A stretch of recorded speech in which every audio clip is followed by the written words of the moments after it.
সুদীপ বন্দ্যোপাধ্যায়ের মতন একজন জাতীয় পর্যায়ের একজন নেতা থাকতে এটা হবে কেন আমি বুঝতে পারলাম না। এ কথা কেন তিনি বললেন? এক।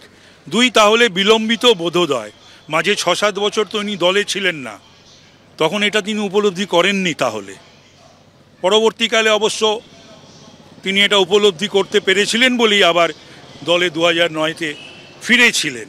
তার কারণ উনি তো বলেছিলেন 6 বছর সাসপেন্ড হওয়ার ক্ষেত্রে যে আমি এই দলটা আর 6 বছর থাকবে না। আরও অনেক কিছু বলেছিলেন, সেই কাগজপত্র আমাদের কাছে আসে। ওরা স্বামী স্ত্রী মিলে দলের বিরুদ্ধে, মমতা বন্দ্যোপাধ্যায়ের বিরুদ্ধে অনেক কিছুই বলেছিলেন।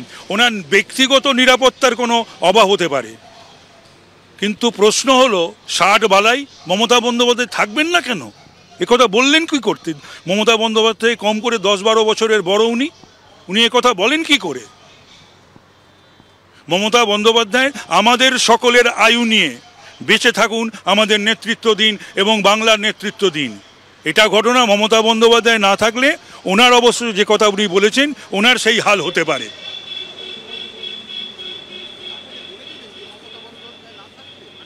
এইটা তো বলছি, তো আমি কন্ডেম করছি। না থাকার শব্দটা আসবে কেন আবার ওনার মুখ থেকে? 10-12 বছরের বড় মমতা বন্দ্যোপাধ্যায়ের থেকে সে না থাকার কথা বলবেন কেন? এটা ছোটদেরও বলার কথা নয়। আমি তো বলছি, আমরা যারা সমবয়সী এবং যারা ছোট, তারা চায় তাদের আয়ু যেন মমতা বন্দ্যোপাধ্যায়ের লেগে যায়, তিনি যেন সুস্থ থাকেন, দীর্ঘদিন যেন বাংলাকে নেতৃত্ব দেন, ভারতকে নেতৃত্ব দেন। আগামী দিনে যেন আমরা সমস্বরে সকলে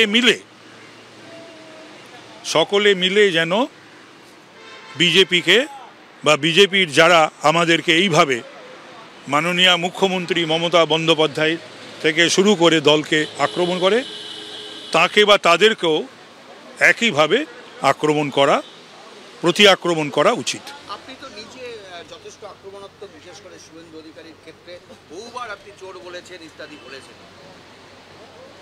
না, আমি যেটা করার বা বলার রাজনৈতিকগতভাবে বিধানসভার ভেতরে, বিধানসভার বাইরে, আমি দলের একজন কর্মী হিসাবে আমি সেটা বলি বা করে থাকি। যেটা বলি বা যা করি সেটা তো সকলেই জানে।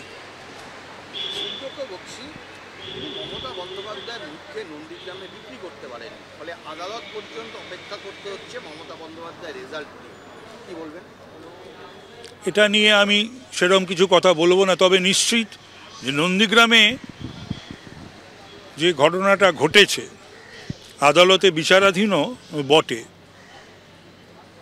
এবং সেটা লাইট নিভিয়ে দেওয়ার ব্যাপারটা হয়েছে। তথাপি আমরা সকলেই মমতা বন্দ্যোপাধ্যায়ের আশীর্বাদ নিয়ে, তার ছবি নিয়ে আমরা জিতে আসি।